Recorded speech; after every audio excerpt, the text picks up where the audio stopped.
जो साडे सिख संस्कार ने, सिख मर्यादा है, उस नूं आपां आधार बना के विचारां साझीआं कर रहे सन।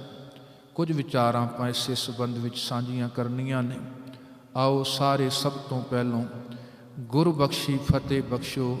वाहिगुरु जी का खालसा, वाहिगुरु जी की फतेह। आनंद कारज गृहस्थी दे जीवन नाल संबंधित एक जिंदगी का पड़ाव है। तो गृहस्थ के अर्थ भाई कान सिंह नाभा जी ने कीते ने महान कोश अंदर। दो शब्दों का जोड़ है गृह प्लस सत। गृह का अर्थ हुंदा है घर, सत का अर्थ है आचरण, मर्यादा, सच। घर च रहन दी मर्यादा, जीवन दियां जिम्मेदारियां निभाउण दी मर्यादा है गृहस्थ। ते जे सतगुर दे तुसीं दर्शन करदे हो ना धन गुरु ग्रंथ साहिब जी दे, धन गुरु ग्रंथ साहिब जी की बाणी च जिन्ने गुरु साहिबान, भगत साहिबान, भट्ट साहिबान बैठे ने, वो भी सारे धीआं पुत्तां वाले ने। गुरु ने सानू जुगती ही इसे तरह की बख्शी है। सतगुर की ऐसी वडियाई पुत्र कलत्तर विचे गत पाई। गुरु की महिमा ही गुरमुखो ऐसी है, जिथे संसार च समाज विच रहिंदियां होइयां इहदे विच ही मुक्ति की दात प्राप्त कर लेना। सो गृहस्थ का एक बड़ा प्रमुख पड़ाव है आनंद कारज का। आनंद कारज नूं गुरुदेव ने बाणी जिहड़ी पहली लाम है बचन आख्या है, हर पहलड़ी लाम प्रवृत्ति कर्म दृढ़ाया बलराम जी। आप जी नूं पता है दो प्रकार के कर्म हुंदे ने, निर्विरति ते परविरति। सानू सतगुरां ने परविरति कर्म दृढ़ाया। निर्विरति जोगियां दा जीवन हुंदा है। निर्विरति दा अर्थ हुंदा है मैनू किसे नाल कोई वास्ता नहीं है, मैनू परिवार नाल, मैनू संसार नाल, कारोबार नाल कोई वास्ता नहीं है। वो निर्विरति सी, अपने तक ही सीमित रहना। जिवें एक जोगी है, एक सन्यासी है, वो अपने तक ही सीमित रहता है। गुरुदेव ने कहा नहीं, जे तू पुरुषार्थी जीवन जीना है, जे वाहिगुरु दी कायनात विचों किन्ना कुछ तू वरत रहे हैं, मान रहे हैं, फिर तेरा किसे प्रति कुछ फर्ज भी बनता है। सो प्रवृत्ति कर्म है किसे दूजे वास्ते जीना, किसे दूजे नाल सांझ बनाउणी। ते गुरु के सिख नूं जिहड़ा जीवन बख्शे है, वो प्रवृत्ति कर्म सतगुर ने सानू दृढ़ाया है कि तेरा कुछ धर्म प्रति भी फर्ज है, तेरा कुछ समाज प्रति भी फर्ज है, तेरा कुछ परिवार प्रति भी फर्ज है, तेरा अपने प्रति भी फर्ज है, जिसनूं गुरुदेव ने सानू परपक्क कराए है। ते गुरु की पावन बाणी ने सानू उहदी मर्यादा समझाउणी कीती है, जिस मर्यादा नूं आपां आनंद काज दे रूप दे अंदर कबूल करदे हां। सो गुरमुखो आपां विचारां कीतियां सी जो सिੱਖੀ दे विहड़े च हरेक बात निराली है। किसी ने विआह किया, किसी ने शादी किया, किसी ने निकाह किया। सिੱਖੀ दे अंदर इसनूं आनंद कारज किया जाता है। ये कोई मजबूरी नहीं है, ये कोई बद्धा चट्टी नहीं है, ये कला कोई शरीरां दा भी संयोग नहीं है। धन फिर एह ना आखियां बहन इकट्ठे होए, एक जोत दोए मूर्ति धन फिर कहियां सोए। ये सांझ ते गुरमुखो मित्रता बनती उत्थे है जिथे मत रलदी होए। मित्र शब्द बनिया इत्थों है, जिथे मत रल रही है, जिथे गुण रल रहे हैं, जिथे विचार रलते हैं, वो सांझ बहुत डूंगी हुंदी है। गुरुदेव ने दात बख्शी सांझ बनाई जाए गुणां दी। जे दो परिवारां दा मिलाप होना है, कुड़म कुड़माई आए ने, गुरुदेव जी कहते सत संतोख उत्थे होए, प्रेम उत्थे होए, तां सांझ नहीं बनी है। ते इतिहास विच दर्ज हुंदा है, प्रातः काल सजियो दीवान, भाओ भगत कर संगत बैठी आन। धन गुरु हरगोबिंद साहिब जी दीवान सज गए। जिवें तुसीं बैठे हो ना, सारी संगत सतगुर दे हजूर बैठी है। ਇੱਕ ਗਰੀਬੜਾ ਜਾਂ ਸਿੱਖ ਸਾਦੇ ਜੇ ਬਸਤਰ ਪਾਏ, ਨਾਲ ਉਹਦਾ ਪੁੱਤਰ ਹੈ। ਉਹਦੇ ਲਿਬਾਸ ਤੋਂ ਪਤਾ ਲੱਗਦਾ ਹੈ ਗਰੀਬੜਾ ਜਾਂ ਸਿੱਖ ਹੈ। ਬਹੁਤ ਅਦਬ ਦੇ ਨਾਲ ਗੁਰੂ ਹਰਗੋਬਿੰਦ ਸਾਹਿਬ ਜੀ ਨੂੰ ਨਮਸਕਾਰ ਕੀਤੀ। ਮੇਰੇ ਸਾਹਿਬ ਨੂੰ ਜਦੋਂ ਅਦਬ ਨਾਲ ਨਮਸਕਾਰ ਕੀਤੀ ਤੇ ਗੁਰੂ ਹਰਗੋਬਿੰਦ ਸਾਹਿਬ ਜੀ ਨੇ ਪੁੱਛਿਆ, ਕੌਣ ਹੋ ਭਾਈ? ਉਸ ਗਰੀਬੜੇ ਜੇ ਸਿੱਖ ਨੇ ਬੇਨਤੀ ਕੀਤੀ, ਸਤਿਗੁਰੂ ਨਾਮ ਹੈ ਮੇਰਾ ਧਰਮਾ, ਮੱਲੇ ਗ੍ਰਾਮ ਚੋਂ ਸਤਿਗੁਰੂ ਮੈਂ ਆਇਆ, ਨਾਲ ਸਤਿਗੁਰੂ ਆ ਮੇਰਾ ਪੁੱਤ ਹੈ, ਭਾਈ ਰਾਮਾ ਜੀ ਦਾ ਨਾਮ ਹੈ, ਸਤਿਗੁਰੂ ਇਹ ਮੇਰਾ ਪੁੱਤਰ ਹੈ।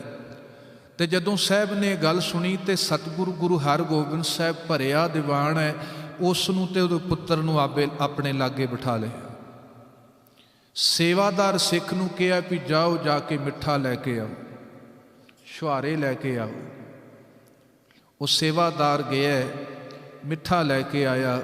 ਸਾਹਿਬ ਨੇ ਕਿਹਾ, ਭਾਈ ਧਰਮਾ, ਹੁਣ ਅਸਲ ਵਿੱਚ ਤੂੰ ਕੱਲਾ ਸਿੱਖ ਹੀ ਨਹੀਂ ਰਿਹਾ, ਹੁਣ ਮੇਰੇ ਨਾਲ ਤੇਰੀ ਇੱਕ ਸਾਂਝ ਵੀ ਬਣ ਗਈ ਹੈ। ਸਾਹਿਬ ਜੀ ਕਹਿੰਦੇ, ਆਹ ਜਿਹੜਾ ਤੇਰਾ ਪੁੱਤ ਹੈ ਨਾ ਰਾਮਾ, ਇਹ ਹੁਣ ਮੈਂ ਵੀ ਆਪਣਾ ਪੁੱਤਰ ਬਣਾ ਲਿਆ। ਮੇਰੀ ਧੀ ਹੈ, ਇਤਿਹਾਸ ਵਿੱਚ ਜਿਨ੍ਹਾਂ ਦਾ ਨਾਮ ਬੀਬੀ ਵੀਰੋ ਆਉਂਦਾ ਹੈ। ਗੁਰੂ ਹਰਗੋਬਿੰਦ ਸਾਹਿਬ ਜੀ ਆਖਣ ਲੱਗੇ, ਮੇਰੀ ਧੀ ਹੈ ਵੀਰੋ, ਮੈਂ ਆਪਣੀ ਧੀ ਵਾਸਤੇ ਤੁਹਾਡਾ ਇਹ ਪੁੱਤਰ ਮੰਨ ਲਿਆ। ਮੰਗਣੀ ਦਾ ਅਰਥ ਹੀ ਇਹ ਹੁੰਦਾ ਹੈ, ਜਿਹੜੇ ਲੜਕੇ ਵਾਲੇ ਨੇ ਉਹ ਇਕੱਠੇ ਹੋ ਕੇ ਜਾਂਦੇ ਨੇ ਤੇ ਕਹਿੰਦੇ ਨੇ ਸਾਡੇ ਲੜਕੇ ਵਾਸਤੇ ਅਸੀਂ ਆ ਧੀ ਮੰਗ ਲਈ ਹੈ। ਧੀ ਵਾਲੇ ਇਕੱਠੇ ਹੋਏ, ਉਹਨਾਂ ਨੇ ਇਹ ਕਬੂਲ ਕੀਤਾ ਵੀ ਅਸੀਂ ਆਪਣੀ ਧੀ ਵਾਸਤੇ ਆਪਣਾ ਹੁਣ ਪੁੱਤਰ ਬਣਾ ਲਿਆ। ਤੇ ਧੰਨ ਗੁਰੂ ਹਰਗੋਬਿੰਦ ਸਾਹਿਬ ਜੀ ਨੇ ਆਖਿਆ ਸੀ, ਹੁਣ ਸਾਡੀ ਇਹ ਸਾਂਝ ਬਣ ਗਈ ਹੈ। ਭਾਈ ਧਰਮਾ ਬੜਾ ਹੈਰਾਨ ਹੋਇਆ, ਕਹਿਣ ਲੱਗਾ, ਸਤਿਗੁਰੂ ਤੇਰੀ ਬੜੀ ਵੱਡੀ ਦਿਆਲਤ ਹੈ, ਪਰ ਸਾਹਿਬ ਜੀ ਮੇਰਾ ਤੇ ਤੁਹਾਡਾ ਮੇਲ ਕੀ ਹੈ? ਸਤਿਗੁਰੂ ਮੈਂ ਤੇ ਬਹੁਤ ਗਰੀਬੜਾ ਜਾ ਹਾਂ, ਵਪਾਰੀ ਸਾਂ, ਕਾਰੋਬਾਰ ਡੁੱਬ ਗਿਆ। ਸਤਿਗੁਰੂ ਮਜ਼ਦੂਰੀ ਕਰਕੇ ਹੁਣ ਅਸੀਂ ਛਕ ਲੈਂਦੇ ਹਾਂ। ਸਾਹਿਬ ਜੀ ਤੇਰਾ ਤੇ ਮੇਰਾ ਨਾਤਾ ਕੀ ਹੈ? ਗੁਰੂ ਹਰਗੋਬਿੰਦ ਸਾਹਿਬ ਜੀ ਨੇ ਕਿਹਾ ਸੀ, ਭਾਈ ਧਰਮਾ ਧਿਆਨ ਮਾਰ, ਤੇਰਾ ਗੁਰੂ ਹੈ ਗੁਰੂ ਨਾਨਕ ਦੇਵ। ਗੁਰੂ ਹਰਗੋਬਿੰਦ ਸਾਹਿਬ ਜੀ ਕਹਿਣ ਲੱਗੇ, ਮੇਰਾ ਵੀ ਗੁਰੂ ਗੁਰੂ ਨਾਨਕ ਹੈ। ਤੇਰਾ ਤੇ ਮੇਰਾ ਗੁਰੂ ਇੱਕੋ ਹੀ ਹੈ, ਇਸ ਤੋਂ ਵੱਡਾ ਨਾਤਾ ਹੋਰ ਕੀ ਹੋ ਸਕਦਾ ਹੈ? ਤੇਰਾ ਵੀ ਗੁਰੂ ਗੁਰੂ ਨਾਨਕ ਹੈ, ਮੇਰਾ ਵੀ ਗੁਰੂ ਗੁਰੂ ਨਾਨਕ ਹੈ। ਮੇਰੀ ਧੀ ਗੁਰੂ ਨਾਨਕ ਦੇ ਸਿੱਖ ਦੇ ਘਰ ਜਾ ਰਹੀ ਹੈ। ਸਤਿਗੁਰੂ ਕਹਿੰਦੇ, ਸਿੱਖ ਦਾ ਸਿੱਖ ਨਾਲ ਨਾਤਾ ਬਣ ਰਿਹਾ, ਇਹਦੇ ਤੋਂ ਵੱਡਾ ਹੋਰ ਕੋਈ ਸੰਜੋਗ ਨਹੀਂ ਹੋ ਸਕਦਾ। ਇਹ ਰਹਿਤ ਮਰਿਆਦਾ 'ਚ ਲਿਖਿਆ, ਇਹ ਨਾਤਾ ਹੋਏ ਬੜਾ ਚੰਗਾ ਹੋਏਗਾ। ਸਿੱਖ ਦਾ ਨਾਤਾ ਸਿੱਖ ਦੇ ਘਰ ਨਾਲ ਬਣੇ, ਕਿਉਂਕਿ ਕਲਚਰ ਇੱਕੋ ਜਿਹਾ ਹੁੰਦਾ ਹੈ, ਧਰਮ ਦੀਆਂ ਰਵਾਇਤਾਂ ਇੱਕੋ ਜਿਹੀਆਂ ਹੁੰਦੀਆਂ ਨੇ। ਬੋਲ ਆਉਂਦੇ ਨੇ, ਆਸਾ ਇਸ਼ਟ ਉਪਾਸਨਾ, ਖਾਨ ਪਾਨ ਪਹਿਰਾਨ, ਖਟਿਅਤ ਗੁਣ ਜਹਾਂ ਮਿਲੇ ਤਹਾਂ ਮਿੱਤਰਤਾ ਜਾਣ। ਜਿੱਥੇ ਗੁਣ ਮਿਲਦੇ ਹੋਣ, ਉਪਾਸਨਾ ਇੱਕੋ ਜਿਹੀ ਹੋਏ, ਖਾਨ ਪਾਨ ਇੱਕੋ ਜਿਹਾ ਹੋਏ, ਧਰਮ ਦੀਆਂ ਰਵਾਇਤਾਂ ਇੱਕੋ ਜਿਹੀਆਂ ਹੋਣ, ਇੱਛਾਵਾਂ ਇੱਕੋ ਜਿਹੀਆਂ ਹੋਣ, ਜਿੱਥੇ ਗੁਣ ਰਲਦੇ ਨੇ ਉੱਥੇ ਫਿਰ ਨਾਤਾ ਰਿਸ਼ਤਾ ਹੋਰ ਗੂੜਾ ਹੋ ਜਾਂਦਾ ਹੈ। ਤਾਂ ਕਰਕੇ ਗੁਰਮੁਖੋ, ਸਿੱਖ ਦਾ ਸਿੱਖ ਨਾਲ ਸੁਭਾਅ ਰਲਦਾ ਹੈ, ਵਿਚਾਰਾਂ ਰਲਦੀਆਂ ਨੇ, ਰਵਾਇਤਾਂ ਰਲਦੀਆਂ ਨੇ, ਸੋਚ ਰਲਦੀ ਹੈ। ਇਹ ਪਰਿਵਾਰਾਂ ਦੀ ਕੁੜਮਣੀ ਹੈ, ਪਰਿਵਾਰਾਂ ਦਾ ਮਿਲਾਪ ਹੈ। ਹੋ ਸਕੇ ਸਿੱਖ ਦਾ ਸੰਜੋਗ ਜਾਂ ਸਿੱਖ ਦੀ ਬੱਚੀ ਦਾ ਸੰਜੋਗ ਸਿੱਖ ਦੇ ਘਰ ਬਣੇ। ਇਹ ਸਾਨੂੰ ਖਾਸ ਤੌਰ 'ਤੇ ਸਾਡੇ ਬਜ਼ੁਰਗਾਂ ਨੇ, ਪੁਰਖਿਆਂ ਨੇ ਹਦਾਇਤ ਦਿੱਤੀ ਹੈ ਗੁਰਮੁਖ ਜਨੋ। ਤੇ ਜਿੱਥੇ ਸਾਂਝ ਬਣਦੀ, ਮੈਂ ਸੰਖੇਪ ਵਿੱਚ ਬੇਨਤੀ ਕਰਾਂ, ਆਪਾਂ ਪਿੱਛੇ ਵਿਚਾਰਿਆ, ਦਿਨ ਵਾਰ ਦਾ ਕੋਈ ਸਿੱਖ ਨੇ ਭਰਮ ਨਹੀਂ ਕਰਨਾ।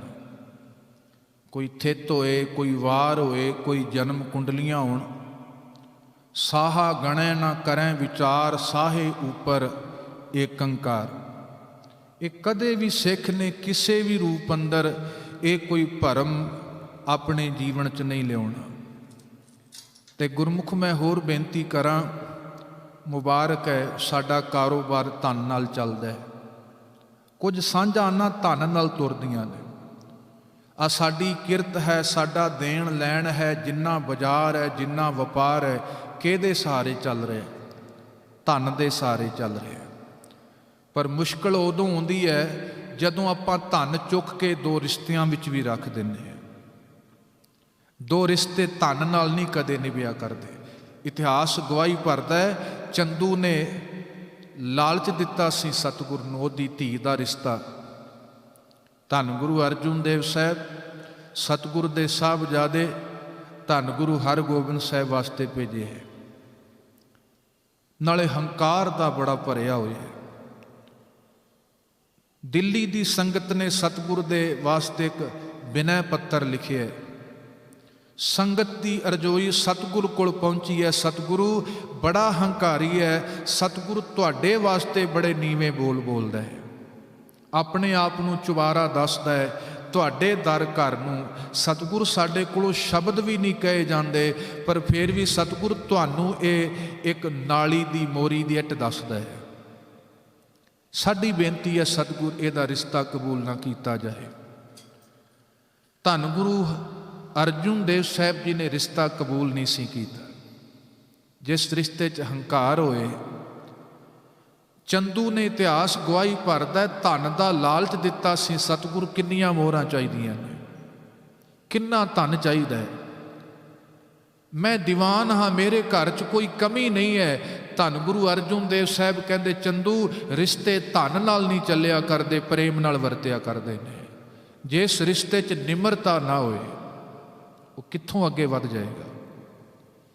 जिस रिश्ते च संतोख ना होए गुरमुख प्यारिओ, तो मैं बेनती की ठीक है धन मुबारक है बाहर रहे, ठीक है चले धन की गल। भाई गुरदास जी कहते कई बार गुरुद्वारे च भी धन का झगड़ा हो जाता है। भाई गुरदास जी दे बोल ने, माया डर डर हार गुरुद्वारे जावे, ताहां जो माया व्यापे कहो कत ठहराइए। वो बाजार च लड़ाई हो रही सी धन की, धार्मिक थां ते आए उत्थे भी होण लग पई। भाई साहब जी फिर कहते कित्थे जावांगे। ये सांझां इदां नहीं निभणियां। कंचन स्यों पाईया नहीं तोल, मन दे राम लिया है मोल। मेरे गुरुदेव कहते सांझ ते दिल दी है, कुछ सांझां गुरमुखो भावना हिरदे नाल निभिया करदियां ने, ते बुद्धि है जिहड़ी ठीक है वरतनी चाहिदी है। रिश्तियां च बहुत वार हिरदा वरतना चाहिए, बुद्धि दे पैमाने बहुत वार वाद घाट होंदे ने, छोटे वड्डे हो जाते हैं। गुरुदेव ने बख्शिश की है, गुरु दे वेड़े चों ही सानू सब कुछ मिल जाता है। हथ जोड़ के बेनती है, थोड़ा जा आपां जदों ध्यान नाल गुरु नानक दा वेड़ा तकांगे, हरेक रिश्ते दी सांझ इत्थे मिल जाती है। एक भैन कैसी चाहिए है, बेबे नानकी दा जीवन पढ़ियो। गुरमुखो एक पुत्र कैसा चाहिए है, पढ़ियो जीवन धन धन गुरु अर्जुन देव साहब जी का, धन गुरु गोबिंद सिंह साहब जी का, सतगुरु दे साहबजादियां दा। गुरमुख जनों एक जवाई कैसा चाहिए है, गुरु रामदास साहब का जीवन पढ़ लीए आपां। गुरमुख जनों एक भैन कैसी चाहिए है, धी कैसी चाहिए है, पिता कैसा चाहिए है, दादा, सारे रिश्तियां दी सांझ सानू गुरु नानक दे वेड़े चों मिल जाती है। थोड़ा जिहा आपां ध्यान नाल गौह नाल जे आपां अगवाई लैने आ गुरु कोलों। अज मेरे साहब धन गुरु अमरदास सतगुरु, अज सतगुरु दी बच्ची तुरदी है ते उत्थे जिक्र आउंदा इतिहास विच, मेरे साहब धन गुरु अमरदास साहब 3 भब्बियां का जिक्र आउंदा है, जिथे बीबी भानी जी 3 भब्बे जीवन के अंदर संस्कार है, गुणा की दात जिस जीवन च मिले। बाणी ने बचन आख्या, हर प्रभ मेरे बाबला, हर देहो दान मैं दाजो, हर कपड़ो हर शोभा देवो, जित सवरै मेरा काजो। दाज चाहिए मेरे मालिक, पर जे दाज गुणा का मिल जाए। दाज लैके गई सी बीबी अमरो, धन धन गुरु अंगद देव साहब जी की धी है। बीबी अमरो दाज लैके गई सी बाणी का, अमृत वेले बाणी पढ़ती है। बाबा अमरदास भी अमरदास नहीं रहा, धन गुरु अमरदास साहब बन गए। जदों उन्होंने बोल सुने सन, ਕਰਨੀ ਕਾਗਦ ਮਨ ਮਸਵਾਣੀ, ਬੁਰਾ ਭਲਾ ਦੋਏ ਲੇਖ ਪਏ। ਜਿਉਂ ਜਿਉਂ ਕਿਰਤ ਚਲਾਏ ਤਿਉਂ ਚੱਲੀਐ, ਤਵ ਗੁਣ ਨਾਹੀ ਅੰਤ ਹਰੇ। ਚਿਤ ਚੇਤਸ ਕੀ ਨਹੀਂ ਬਾਵਰਿਆ, ਹਰ ਬਿਸਰਤ ਤੇਰੇ ਗੁਣ ਗਲਿਆ। ਇਹ ਸਾਂਝਾਂ ਪਈਆਂ ਸਨ। ਕਿੰਨਿਆਂ ਨੂੰ ਜੋੜਿਆ ਜਾ ਸਕਦਾ ਜੇ ਜੀਵਨ 'ਚ ਦਾਤਾਂ ਹੋਣ। ਮੇਰੇ ਸਾਹਿਬ ਜੀ ਕਹਿੰਦੇ, ਮੇਰੇ ਬਾਬਲ ਮੈਨੂੰ ਦਾਜ ਬਖਸ਼ੀ, ਨਾਮ ਭਗਤੀ ਦੀ ਦਾਤ ਬਖਸ਼ੀ, ਸੇਵਾ ਬਖਸ਼ੀ। ਬੀਬੀ ਭਾਨੀ ਜੀ ਨੇ ਕਿਹਾ ਸੀ, ਭੱਬਾ ਭੁੱਲੀ ਜੀ, ਭੱਬਾ ਭਾਣਾ ਜੀ, ਭੱਬਾ ਭਲਾ ਜੀ। ਕੋਈ ਭੁੱਲ ਹੋ ਗਈ ਠੀਕ ਹੈ, ਬਹੁਤੀਆਂ ਵੱਡੀਆਂ ਗੱਲਾਂ ਨਹੀਂ ਹੁੰਦੀਆਂ, ਬਹੁਤ ਛੋਟੀਆਂ ਛੋਟੀਆਂ ਗੱਲਾਂ 'ਚ ਸਾਡੇ ਰਿਸ਼ਤੇ ਟੁੱਟ ਜਾਂਦੇ ਨੇ। ਗਲਾਸ ਨਹੁੰ ਨੇ ਨਹੀਂ ਚੁੱਕਿਆ ਤੇ ਸੱਸ ਨੇ ਚੁੱਕ ਲਿਆ, ਫਿਰ ਕੀ ਫਰਕ ਪੈਂਦਾ? ਸੱਸ ਨੇ ਨਹੀਂ ਕੀਤਾ, ਨਨਾਣ ਨੇ ਨਹੀਂ ਕੀਤਾ, ਨਹੁੰ ਨੇ ਕਰ ਲਿਆ, ਪੁੱਤਰ ਨੇ ਵੀ ਕਰ ਲਿਆ, ਘਰ ਦੇ ਜੀ ਤੇ ਸਾਰੇ ਹੀ ਨੇ ਨਾ ਗੁਰਮੁਖ ਜਨ। ਬਹੁਤ ਛੋਟੀਆਂ ਛੋਟੀਆਂ, ਠੀਕ ਹੈ ਭਾਂਡੇ ਖੜਕਣੇ ਚਾਹੀਦੇ ਨੇ ਗੁਰਮੁਖੋ, ਘਰਾਂ ਦੇ ਭਾਂਡੇ ਟੁੱਟਣੇ ਨਹੀਂ ਚਾਹੀਦੇ। ਪੁਰਾਣੀ ਬੁਝਾਰਤ ਸੀ ਸਾਡੀ ਵੀ ਜਿੱਥੇ 4 ਭਾਂਡੇ ਹੋਣ ਨਾ, ਉਹ ਕਿਹਾ ਜਾਂਦਾ ਸੀ ਖੜਕਦੇ ਨੇ, ਪਰ ਖੜਕਣ ਮੁਬਾਰਕ ਹੈ, ਪਰ ਟੁੱਟਣ ਤੇ ਨਾ। ਜੇ ਉਹਨਾਂ ਨੂੰ ਬਣਾ ਕੇ ਰੱਖਣਾ ਫਿਰ ਜ਼ਰੂਰ ਇੰਨੀ ਸਹਿਣਸ਼ੀਲਤਾ ਜੀਵਨ 'ਚ ਹੋਏ। ਭੱਬਾ ਭੁੱਲੀ ਜੀ, ਕੋਈ ਗੱਲ ਨਹੀਂ, ਭੁੱਲ ਗਏ ਹਾਂ। ਭੱਬਾ ਭਲਾ ਜੀ, ਸਵੀਕਾਰ ਕਰ ਲੈਣ। ਭੱਬਾ ਭਾਣਾ ਜੀ, ਠੀਕ ਹੈ, ਮਾਲਕ ਦੀ ਰਜ਼ਾ।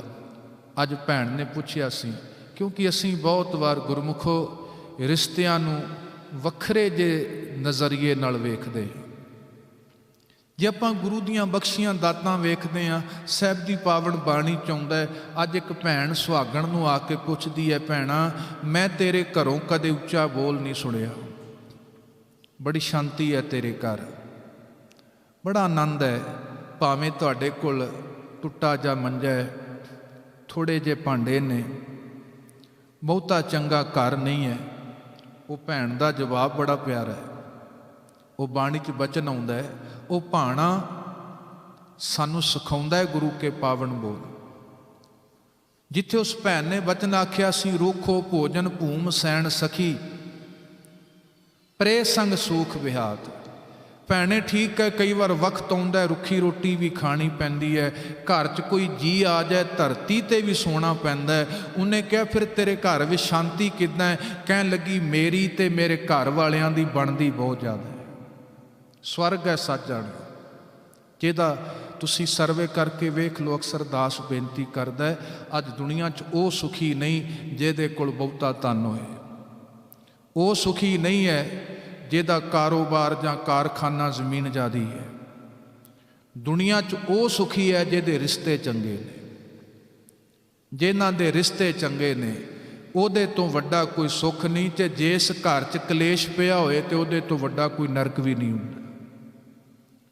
ਉਹ ਕਹਿੰਦੇ ਘਰ ਦੇ ਜੀ ਲੜਦੇ ਸਨ, ਨੌ ਸੱਸ, ਤੇ ਅਚਾਨਕ ਹੀ ਚਲੋ ਬੁਲਾਵਾ ਆ ਗਿਆ, ਉਹ ਸਮਝਾਉਣ ਵਾਸਤੇ ਗੱਲ। ਉਹ ਜਦੋਂ ਵੇਖਿਆ ਕਹਿਣ ਲੱਗੇ ਵੀ ਇਹਨਾਂ ਨੇ ਤੇ ਲੜੇ ਹੀ ਨੇ। ਧਰਮਰਾਜ ਨੂੰ ਕਿਹਾ ਵੀ ਇਹਨਾਂ ਨੇ ਤੇ ਨਰਕਾਂ 'ਚ ਜਾਣਾ ਹੈ, ਸਾਰੀ ਜ਼ਿੰਦਗੀ ਤੇ ਲੜਦੇ ਰਹੇ ਨੇ। ਉਹ ਵਾਹਿਗੁਰੂ ਨੇ ਕਿਹਾ ਭਲਿਓ ਇਹਨਾਂ ਨੂੰ ਨਰਕ 'ਚ ਨਹੀਂ ਸਵਰਗ 'ਚ ਲੈ ਕੇ ਜਾਓ। ਇੱਡਾ ਵੱਡਾ ਨਰਕ ਏ ਤੇ ਪਹਿਲੋਂ ਭੋਗ ਆਈਆਂ ਨੇ, 4 ਦਿਨ ਸੁੱਖ ਦੇ ਕੱਟ ਲੈ। ਕਹਿਣ ਤੋਂ ਭਾਵ ਹੈ ਗੁਰਮੁਖੋ ਜਿਸ ਤੇ ਰਿਸ਼ਤਿਆਂ ਦਾ ਪਿਆਰ ਨਹੀਂ, ਇਤਫਾਕ ਨਹੀਂ ਹੈ, ਸੱਚ ਜਾਣਿਓ ਉਹ ਘਰ ਵੀ ਫਿਰ ਨਰਕ ਵਰਗਾ ਹੀ ਹੈ। ਬਾਣੀ ਨੇ ਬਚਨ ਕਿਹਾ, ਕਬੀਰ ਜਾਂ ਕਰ ਸਾਧ ਨਾ ਸੇਵੀ ਹੈ, ਹਰ ਕੀ ਸੇਵਾ ਨਾਹੇ, ਤੇ ਘਰ ਮਰਹਟ ਸਾਰਖੇ, ਭੂਤ ਬਸੈ ਤਿੰਨ ਮਾਹੇ। ਉਹ ਬਸ ਕਬਰਾਂ ਵਰਗੇ ਹੁੰਦੇ ਨੇ। ਜਿਵੇਂ ਕਬਰਾਂ 'ਚ ਇੱਕ ਦੂਜੇ ਦੇ ਪ੍ਰਤੀ ਕੋਈ ਫੀਲਿੰਗ ਥੋੜ੍ਹਾ ਹੁੰਦੀ ਹੈ। ਇੱਕ ਮੁਰਦੇ ਦੀ ਦੂਸਰੇ ਮੁਰਦੇ ਵਾਸਤੇ ਕੋਈ ਫੀਲਿੰਗ ਥੋੜ੍ਹਾ ਹੈ। ਉਹ ਪਿਓ ਘਰ ਆਇਆ, ਪੁੱਤਰ ਦਰਵਾਜ਼ੇ 'ਚੋਂ ਬਾਹਰ ਨਿਕਲ ਗਿਆ, ਨੌਂ ਰਸੋਈ 'ਚ ਵੜੀ, ਸੱਸ ਬਾਹਰ ਨਿਕਲ ਗਈ। ਫਿਰ ਕੀ ਕਹਿਣਾ? ਸਾਹਿਬ ਜੀ ਕਹਿੰਦੇ ਤੇ ਘਰ ਮਰਹਟ ਸਾਰਖੇ, ਭੂਤ ਬਸੈ ਤਿੰਨ ਮਾਹੇ।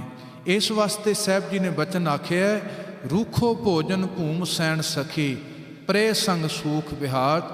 ਕੋਈ ਨਹੀਂ ਰਿਸ਼ਤਿਆਂ 'ਚ ਪਿਆਰ ਹੋਏ, ਨਿੱਘ ਹੋਏ, ਸੰਤੋਖ ਹੋਏ, ਸਮਰਪਣ ਹੋਏ। ਜਾਂ ਬਾਬਾ ਫਰੀਦ ਜੀ ਦੇ ਬੋਲ ਆਉਂਦੇ ਨੇ। ਬਾਬਾ ਫਰੀਦ ਜੀ ਨੇ ਬਚਨ ਕਿਹਾ ਬਾਣੀ ਅੰਦਰ, ਨਿਵਣ ਸੁਅੱਖਰ ਖਮਣ ਗੁਣ ਜਿਹਵਾ ਮਣੀਆਂ ਮੰਤ। ਇਹ ਤ੍ਰੈ ਭੈਣੇ ਵੇਸ ਕਰ ਤਾਂ ਵਸਿਆ ਵੀ ਕੰਤ। ਪੁੱਛਿਆ ਸੀ ਭੈਣੇ ਤੂੰ ਕੰਤ ਕਿੱਦਾਂ ਵਸ ਕੀਤਾ? ਤੇ ਇਹ ਵੀ ਮੇਰੀ ਬੇਨਤੀ ਹੈ, ਇਹ ਇਕੱਲੇ ਬੀਬੀਆਂ ਵਾਸਤੇ ਸ਼ਬਦ ਨਹੀਂ, ਇਹ ਨਹੀਂ ਕਿ ਉਪਦੇਸ਼ ਇਕੱਲਾ ਆਪਾਂ ਭੈਣਾਂ ਨੂੰ ਦੇਣਾ।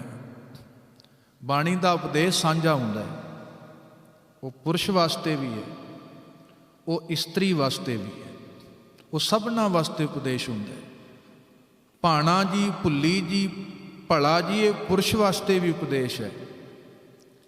ਤੇ ਮੇਰੇ ਗੁਰਦੇਵ ਨੇ ਬਚਨ ਆਖਿਆ, ਦਾਤ ਵਰਤੀ ਨਿਵਣ ਸੁਅੱਖਰ, ਨਿਉ ਜਾਣਾ, ਨਿਮਰਤਾ ਜਿਹਨੂੰ ਆਪਾਂ ਕਹਿ ਲਈਏ। ਗੁਰਮੁਖੋ ਜਿਨ੍ਹਾਂ ਨੂੰ ਨਿਉਣਾ ਆ ਜਾਂਦਾ, ਜਿਹਨੂੰ ਮੈਂ ਕਿਹਾ ਕਰਦਾ ਸਹਿਣਾ ਆ ਜਾਏ, ਉਹਨੂੰ ਰਹਿਣਾ ਵੀ ਆ ਜਾਂਦਾ। ਜਿਹਦੇ ਕੋਲ ਨਿਮਰਤਾ ਆ ਗਈ, ਜਿਹੜਾ ਨਿਉ ਗਿਆ, ਜਿੱਥੇ ਖਿਮਾ ਹੈ ਉੱਥੇ ਮਾਲਕ ਦੀ ਬਰਕਤ ਵਰਤ ਜਾਂਦੀ ਹੈ। ਨਿਵਣ ਸੁਅੱਖਰ, ਉਹ ਬਾਣੀ 'ਚ ਬਚਨ ਆਉਂਦਾ ਹੈ। ਭਾਈ ਵੀਰ ਸਿੰਘ ਜੀ ਨੇ ਜ਼ਿਕਰ ਕੀਤਾ। ਖੈਰ ਭਾਈ ਸਾਹਿਬ ਜੀ ਕਹਿੰਦਾ ਜੀ, ਸਵਾਲ ਜਵਾਬ ਹੁੰਦਾ ਹੈ। ਸਾਗਰ ਪੁੱਛਦਾ ਸੁਣਨੀ ਨਦੀਏ, ਸਭ ਬੂਟੇ ਬੂਟੀਆਂ ਪੁੱਟ ਲਿਆਵੇਂ, ਪਰ ਨਾ ਕਦੀ ਬੈਂਤ ਦਾ ਬੂਟਾ ਆਣ ਇੱਥੇ ਪਹੁੰਚਾਵੇਂ। ਉਹ ਸਾਗਰ ਨੇ ਨਦੀ ਨੂੰ ਕਿਹਾ ਸੀ ਕਿ ਕਿੰਨੇ ਬੂਟੇ ਬੂਟੀਆਂ ਆਉਂਦੀਆਂ ਨੇ, ਪਰ ਤੂੰ ਕਦੇ ਬੈਂਤ ਦੇ ਬੂਟੇ ਨੂੰ ਨਹੀਂ ਲਿਆਉਂਦੀ। ਤੇ ਨਦੀ ਨੇ ਕਿਹਾ ਸੀ ਵੀ ਭਰਾਵਾ ਮੈਂ ਕੀ ਕਰਾਂ, ਨਿਵੇਂ ਜੋ ਰੌਂ ਰੁੱਖ ਨੂੰ ਪੇਸ਼ ਨਾ ਮੇਰੀ ਜਾਵੇ। ਜਿਹੜਾ ਮੇਰੇ ਅੱਗੇ ਨਿਉ ਜਾਂਦਾ ਹੈ, ਮੇਰੀ ਉਹਦੇ ਉੱਤੇ ਪੇਸ਼ ਨਹੀਂ ਕੋਈ ਜਾਂਦੀ। ਜਿਹੜਾ ਨਿਮਰਤਾ 'ਚ ਆ ਜਾਏ, ਕ੍ਰੋਧ ਦੀ ਉਹਦੇ ਤੇ ਪੇਸ਼ ਨਹੀਂ ਜਾਏਗੀ, ਵਿਕਾਰਾਂ ਦੀ ਉਹਦੇ ਤੇ ਪੇਸ਼ ਨਹੀਂ ਜਾਏਗੀ। ਜਿਹਦੇ ਜੀਵਨ 'ਚ ਨਿਵਣ ਸੁਅੱਖਰ ਆ ਗਏ। ਦੂਜਾ ਬਚਨ ਕਿਹਾ ਖਵਣ ਗੁਣ, ਖਵਣ ਖਿਮਾ ਕਰ ਦੇਣਾ। ਅਸੀਂ ਤੇ ਪਤਾ ਨਹੀਂ ਕਿਹੜੀਆਂ ਕਿਹੜੀਆਂ ਗੱਲਾਂ ਫਰੋਲ ਕੇ ਸਾਹਮਣੇ ਰੱਖ ਦਿੰਦੇ, ਬੰਦੇ ਨੂੰ ਕਈ ਵਾਰ ਪਤਾ ਵੀ ਨਹੀਂ ਹੁੰਦਾ। ਤੁਸੀਂ ਵੇਖੋ, ਸਾਨੂੰ ਸੱਜਣ ਇੰਨਾ ਯਾਦ ਨਹੀਂ ਹੈ, ਕਿਸੇ ਦਾ ਪਰਉਪਕਾਰ ਇੰਨਾ ਯਾਦ ਨਹੀਂ ਹੈ, ਪਰ ਕਿਸੇ ਨੇ ਮਾੜਾ ਬੋਲ ਕਿਹਾ ਹੋਏ ਨਾ 10 ਸਾਲ ਅੱਜ ਤੱਕ ਸਾਨੂੰ ਯਾਦ ਹੈ ਵੀ ਫਲਾਣੇ ਰਿਸ਼ਤੇਦਾਰ ਨੇ ਆ ਕਿਹਾ ਸੀ। ਜਦ ਕਿ ਬਾਣੀ ਦਾ ਕੀ ਅਸੂਲ ਹੈ, ਫਰੀਦਾ ਬੁਰੇ ਦਾ ਭਲਾ ਕਰ, ਗੁੱਸਾ ਮਨ ਨਾ ਹੰਡਾਏ, ਦੇਹੀ ਰੋਗ ਨਾ ਲੱਗੀ ਪੱਲੇ, ਸਭ ਕਿਛ ਪਾਏ। ਇਹ ਬਾਣੀ ਦਾ ਸਬਕ ਹੈ।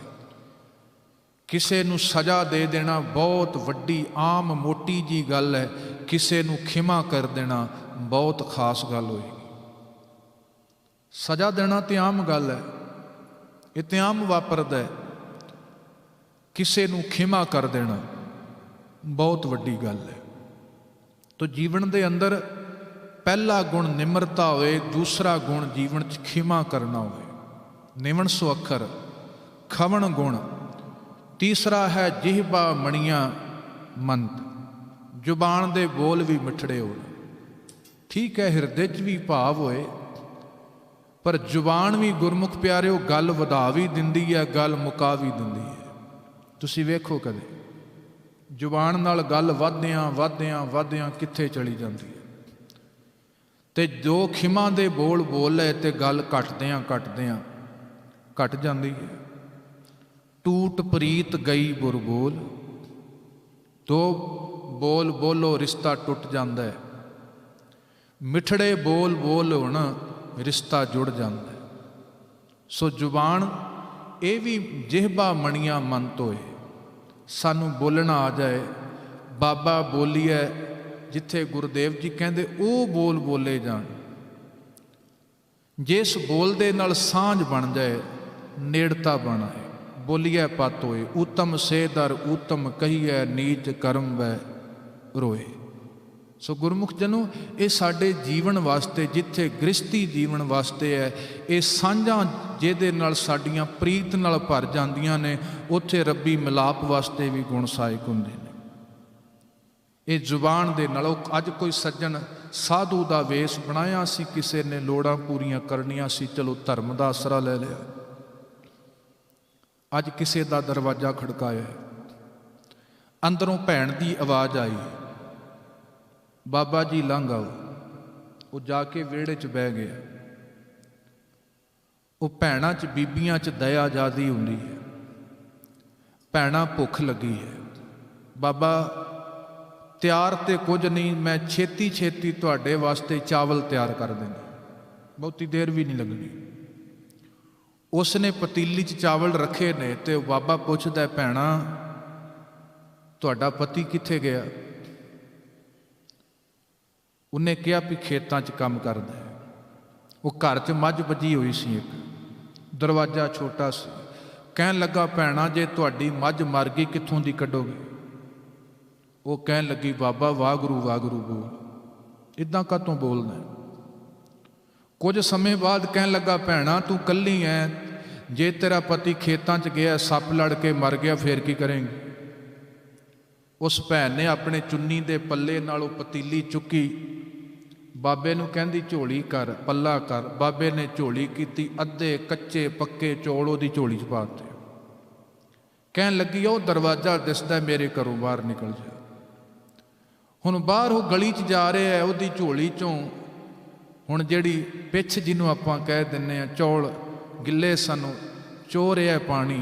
ते किसी ने आवाज़ मार के पुछया सी, बाबा झोली 'चों की चो रिहा? कहन लगा, भलिया मेरी जुबान दा रस चो रिहा। ये जुबान दा रस है। गुरमुखो ਇਹਦੇ ਨਾਲ ਸਾਂਝ बन भी आई, किसी का हिरदा शांत भी हो गया, तो किसी के हिरदे अंदर इसने जहर भी घोल दिता है। ये मेरे गुरुदेव जी कहते जरूर होए। असी बहुत बार, मैं फिर खैर विशा उधर तुर दूजे पासे तुर पैना। साडी जुबान दे ना 4 प्रकार दे ऐब ने। एक तो गुरमुखो साडी जुबान कौड़ा बोलती है। एक साडी बंदे दी जुबान है जिहड़ी फिक्का बोलती है, जिन्हों बाणी ने जिक्र किया, नानक फिक्का बोले तन मन फिक्का होए। कौड़ा बोलती है जुबान, फिक्का बोलती है जुबान। गुरमुखो झूठ बोलती है जुबान, ते चौथा है व्यर्थ बोलती है जुबान। ये 4 ऐब ने। गुरमुख प्यारा थोड़ा बोलता है, मिठा बोलता है, सच बोलता है, वो कदे फिक्का बोल नहीं बोलता। थोड़ा बोलेगा, जिथे जरूरत पई बोलेगा। निमण सुअखर खमण गुण, जेबा मणिया मंत, ए 3 भैणे वेस कर, तां वसिया भी कंत। ये गुरमुखो ये मर्यादा है साडे जीवन की। संसार च रहना किवें है, ये भी सानू गुरु ने सिखाउणा है। दातां रब ने दित्तियां, वरतनियां सानू गुरु सिखाउंदा है। रिश्ते वाहिगुरू जोड़दा है, निभाउणे सानू गुरु सिखाउंदा है, ते निभाउणे सानू पैणे ने। ना किसी दिन का कसूर हुंदा है, ना किसी वार का कसूर है, ना किसी मंगलीक का कसूर है। जे कसूर होएगा ये कहांगे सानू रहना नहीं आया। दद्दा दोष ना देऊं किसे, दोष कर्मा अपनिया, जो मैं किया सो मैं पाया, दोष ना दीजै अवर जाना। ये जीवन के अंदर संस्कार होण, दोनों परिवारां दे, बच्चे अंदर भी, बच्ची दे अंदर भी सांझ गुणा नाल निभनी है। भाई गुरदास जी कहते, नहर कुआर कन्या लाडली कै मानियत, ब्याहे ससुरार जाए गुणन कै मानी। विआह तो पहलों ठीक है मान लाड़ नाल मिल जाता है, पर जदों जिम्मेदारी वध गई अगे मान गुणा दे नाल मिलना। जे गुण होणगे, ससुराल गई है उत्थे गुण होणगे, दोनों की गल आपां करांगे। ते सांझ साहिब जी कहते गुणां दी। मित्रता उत्थे जिथे मत रलदी होए। सिख ने सिख दे नाल नाता जोड़ना है, तां जो उत्थे मत रल जाए, सुभाअ रल जाए, धर्म दीयां रवायतां रल जाण। दिन वार का कोई भुलेखा नहीं रखना। मर्यादा च लिखे है, जिहड़े बच्ची दे घर जाना है, जिहड़ी बरात जिन्हों आपां आखदे आ, जिन्ने थोड़े होण बराती उन्ना ठीक है। तो जिथे आपां रवायतां वेखदे आ, रहत मर्यादा च लिखे है, सेरे दी कलगी दी लोड़ नहीं। ये वैसे पुरानियां रवायतां सन। पुराने जमाने च ना कोई नाई हुंदे सन, राजे हुंदे सन, जां पंडित हुंदे सन, पुरोहित हुंदे सन, वो रिश्ते निभाया करते सन। एक घरों तुर पे तो किसी घर रिश्ता जोड़ता, वो लड़का ना लड़की ने वेख्या, ना उसकी माँ ने, ना प्यो ने। वो कई बार फिर वो जोड़ नहीं सी रलदा। इस वास्ते फिर उत्थे रिवाज तुर पिया भी लड़के नूं सेहरा बन के लै जांदे सी। कई बार उसकी अख ठीक नहीं होनी, कई बार चेहरा ठीक नहीं होना। ਉਹ ਸਿਹਰਾ ਲਾ ਕੇ ਲੈ ਕੇ ਜਾਂਦੇ ਸਨ ਵੀ ਜਾ ਕੇ ਫਿਰ ਮੱਥੇ ਲੱਗੇਗਾ ਤੇ ਪਤਾ ਨਾ ਲੱਗੇਗਾ। ਉਹ ਫਿਰ ਵਿਆਹ ਤੋਂ ਬਾਅਦ ਹੀ ਸਿਹਰਾ ਖੋਲ੍ਹਿਆ ਜਾਂਦਾ ਸੀ, ਫਿਰ ਲਾਟਰੀ ਨਿਕਲਦੀ ਸੀ, ਫਿਰ ਪਤਾ ਲੱਗਦਾ। ਖੈਰੇ ਰਵਾਤਾਂ ਤੁਰੀਆਂ ਸੀ ਪੁਰਾਣੇ ਜ਼ਮਾਨੇ 'ਚ। ਉਹ ਜੰਡੀ ਵੱਢਣੀ, ਉਹ ਵੇਖਿਆ ਜਾਂਦਾ ਸੀ ਕਿ ਬੱਚੇ ਦੇ ਹੱਥ ਪੈਰ ਸਲਾਮਤ ਨੇ। ਹੋਰ ਜਿਹੜੀਆਂ ਵੀ ਰਵਾਇਤਾਂ ਸਨ। ਸੋ ਸਿੱਖ ਨੇ ਇਹ ਰਵਾਇਤਾਂ ਤੋਂ ਗੁਰੇਜ਼ ਕਰਨਾ ਜਿੰਨਾ ਹੋ ਸਕੇ। ਤੇ ਜਿਹੜਾ ਦਿਨ ਮੁਕਰਰ ਕੀਤਾ ਹੋਇਆ, ਕਿਸੇ ਪੰਡਤ ਕੋ ਨਹੀਂ, ਕਿਸੇ ਪੁਰੋਹਿਤ ਕੋ ਨਹੀਂ ਕਿ ਚੰਗੇ ਮਾੜੇ ਦੀ ਵਿਚਾਰ ਨਹੀਂ। ਵੈਸੇ ਆਨੰਦ ਕਾਰਜ ਜਿੰਨਾ ਅੰਮ੍ਰਿਤ ਵੇਲੇ ਹੋ ਸਕੇ ਠੀਕ ਹੈ। ਤੁਹਾਨੂੰ ਪਤਾ ਹੈ ਬਾਣੀ ਅੰਦਰ ਸੂਹੀ ਰਾਗ ਵਿੱਚ ਲਾਵਾਂ ਦਰਜ ਨੇ। ਤੇ ਵੈਸੇ ਸੂਹਾ ਸ਼ਬਦ ਜਿੱਥੇ ਆਪਾਂ ਵੇਖਦੇ ਹਾਂ, ਸੂਹੀ ਰਾਗ ਵਿੱਚ ਸਭ ਤੋਂ ਵੱਧ ਉਦਾਹਰਨਾਂ ਗ੍ਰਸਤੀਆਂ ਦੀਆਂ ਆਉਂਦੀਆਂ ਨੇ। ਗੁਰੂਦੇਵ ਨੇ ਆਰੰਭਤਾ ਹੀ ਭਾਂਡੇ ਤੋਂ ਕੀਤੀ ਹੈ। ਭਾਂਡਾ ਗ੍ਰਸਤੀਆਂ ਕੋਲ ਹੁੰਦਾ ਹੈ, ਜੋਗੀਆਂ ਕੋਲ ਤੇ ਖੱਪਰ ਹੁੰਦੇ ਨੇ। ਭਾਂਡਾ ਗ੍ਰਸਤੀਆਂ ਦਾ ਪ੍ਰਤੀਕ ਹੈ। ਤੇ ਸੂਹਾ ਰੰਗ ਵੇਖੋ, ਸੂਹਾ ਮਿਲਾਪ ਦਾ ਪ੍ਰਤੀਕ ਹੈ। ਸਾਡੇ ਕਲਚਰ 'ਚ ਨਾ ਸੂਹਾ ਰੰਗ ਪਾਇਆ ਜਾਂਦਾ ਹੈ। ਕਿਉਂ? ਮਿਲਾਪ ਦਾ ਪ੍ਰਤੀਕ ਹੈ। ਸਾਡੇ ਪੁਰਾਣੇ ਕਲਚਰ, ਮੈਂ ਅੱਜ ਦੀ ਗੱਲ ਨਹੀਂ ਕਰਦਾ, ਦੋ ਜਾਣਿਆਂ ਨੂੰ ਸੂਹਾ ਰੰਗ ਨਹੀਂ ਸੀ ਪਾਉਣ ਦਿੱਤਾ ਜਾਂਦਾ। ਇੱਕ ਵਿਧਵਾ ਨੂੰ, ਇੱਕ ਕੁਆਰੀ ਬੱਚੀ ਨੂੰ, ਉਹਨੂੰ ਸ਼ਿੰਗਾਰ ਨਹੀਂ ਸੀ ਕਰਨ ਦਿੱਤਾ ਜਾਂਦਾ, ਕਿਉਂਕਿ ਸੂਹਾ ਤੇ ਸ਼ਿੰਗਾਰ ਮਿਲਾਪ ਦੀ ਨਿਸ਼ਾਨੀ ਹੈ। ਬਾਣੀ ਨੇ ਵੀ ਸੂਹੇ ਨੂੰ ਮਿਲਾਪ ਵਾਸਤੇ ਆਖਿਆ। ਲਾਲ ਰੰਗ ਤਿਸਕੋ ਲੱਗਾ ਜਿਸਕੇ ਵਡਭਾਗਾ, ਮੈਲਾ ਕਦੇ ਨਾ ਹੋਵੀ ਨਾ ਲਾਗੇ ਦਾਗਾ। ਇਹ ਪ੍ਰਤੀਕ ਹੁੰਦੇ ਨੇ। ਤੇ ਸੂਹੀ ਰਾਗ ਅੰਦਰ ਧੰਨ ਗੁਰੂ ਰਾਮਦਾਸ ਸਾਹਿਬ ਜਿਨ੍ਹਾਂ ਦੇ ਬਚਨ ਦਰਜ ਨੇ, ਸੂਹੀ ਮਹਿਲਾ ਚੌਥਾ। ਹੋ ਸਕੇ ਜਿੰਨਾ ਵੱਧ ਤਵੱਜੋ ਆਪਾਂ ਗੁਰੂ ਨੂੰ, ਗੁਰੂ ਕੀ ਬਾਣੀ ਨੂੰ ਦਿਆ ਕਰੀਏ। ਜਿੰਨਾ ਵੱਧ ਤੋਂ ਵੱਧ। ਅੱਜ ਵੀ ਨੇ ਜਿਹੜੀਆਂ ਗੁਰਮੁਖ ਪਿਆਰਿਆਂ ਨੇ, ਅੰਮ੍ਰਿਤ ਵੇਲੇ ਤੋਂ ਜਿਹੜੇ ਜਦੋਂ ਆਨੰਦ ਕਾਰਜ ਹੁੰਦਾ ਹੈ, ਅੰਮ੍ਰਿਤ ਵੇਲੇ ਤੋਂ ਸੰਗਤ ਜੁੜਦੀ ਹੈ। ਆਸਾ ਕੀ ਵਾਰ ਦਾ ਕੀਰਤਨ ਹੁੰਦਾ ਹੈ, ਸਾਰੀ ਸੰਗਤ ਬਾਣੀ ਪੜ੍ਹਦੀ ਹੈ, ਬਾਣੀ ਦਾ ਪਹਿਰਾ ਹੁੰਦਾ ਹੈ, ਆਨੰਦ ਕਾਰਜ ਹੁੰਦਾ ਹੈ। ਤਵੱਜੋ ਗੁਰੂ ਨੂੰ ਦਿੱਤੀ ਜਾਂਦੀ। ਅੱਜ ਤੇ ਬਹੁਤ ਪਹਿਲੀ ਗੱਲ ਟਾਈਮ ਨਾਲ ਪਹੁੰਚੇ ਨਹੀਂ, ਜੇ ਪਹੁੰਚਦੇ ਨੇ ਕਹਿੰਦੇ ਭਾਈ ਸਾਹਿਬ ਜੀ ਛੇਤੀ ਕਰਿਓ। ਜਿਸ ਗੁਰੂ ਨੇ ਸਾਡੇ ਵਾਸਤੇ ਪਰਿਵਾਰ ਹੀ ਵਾਰ ਦਿੱਤਾ ਹੋਏ ਤੇ ਸਾਡੇ ਬੱਚਿਆਂ ਕੋਲ 2 ਘੜੀਆਂ ਗੁਰੂ ਲਾਗੇ ਨਾ ਬੈਠਾ ਜਾਂਦਾ ਹੋਵੇ, ਇਹ ਤੇ ਬੜੀ ਮੁਸ਼ਕਲ ਹੋਏਗੀ। ਜਿਸ ਗੁਰੂ ਦੇ ਸੁਨੇਹੇ ਨਾਲ, ਜਿਹੜਾ ਸਾਡਾ ਆਧਾਰ ਕੇਂਦਰ ਹੈ ਜੀਵਨ ਦਾ ਗੁਰੂ, ਕਿਉਂਕਿ ਪਰਿਕਰਮਾ ਆਪਾਂ ਗੁਰੂ ਦੀ ਕਰਦੇ ਹਾਂ, ਤੇ ਜਿਹਦੀ ਪਰਿਕਰਮਾ ਕੀਤੀ ਜਾਂਦੀ ਹੈ ਉਹ ਜੀਵਨ ਦਾ ਆਧਾਰ ਹੁੰਦਾ ਹੈ। ਆ ਸਾਡੀ ਧਰਤੀ ਪਰਿਕਰਮਾ ਕਰ ਰਹੀ ਹੈ ਸੂਰਜ ਦੀ। ਕਿਉਂ? ਸੂਰਜ ਜੀਵਨ ਦਾ ਆਧਾਰ ਹੈ, ਜਿੱਥੋਂ ਜੀਵਨ ਪਣਪ ਰਿਹਾ ਹੈ, ਜਿੱਥੋਂ ਜ਼ਿੰਦਗੀ ਪ੍ਰਗਟ ਹੋ ਰਹੀ ਹੈ, ਜਿੱਥੋਂ ਜੀਵਨ ਮਿਲਦਿਆ ਹੋਏ ਉਹਦੀ ਪਰਿਕਰਮਾ ਜ਼ਰੂਰੀ ਬਣਦੀ ਹੈ। ਤੇ ਗੁਰਮੁਖ ਪਿਆਰਿਓ, ਜਿਹੜਾ ਜੀਵਨ ਦਾ ਆਧਾਰ ਹੈ, ਜਿਉਂ ਪ੍ਰਾਣੀ ਜਲ ਬਿਨ ਹੈ ਮਰਤਾ, ਤਿਉਂ ਸਿੱਖ ਗੁਰ ਬਿਨ ਮਰ ਜਾਈ। ਇੰਨਾ ਕੁ ਪਿਆਰ ਹੈ ਸਿੱਖ ਦਾ ਬਾਣੀ ਨਾਲ, ਗੁਰੂ ਉਪਦੇਸ਼ ਨਾਲ। ਤੇ ਗੁਰਮੁਖੋ, ਜਦੋਂ ਐਸੀ ਆਪਾਂ ਮਰਿਆਦਾ ਨਿਭਾਉਣੀ ਹੈ, ਜਿਹਨੂੰ ਆਪਾਂ ਚਲੋ ਰਸਮ ਵੀ ਕਹਿ ਲਈਏ, ਇਹ ਜਿੰਨੀ ਵੱਧ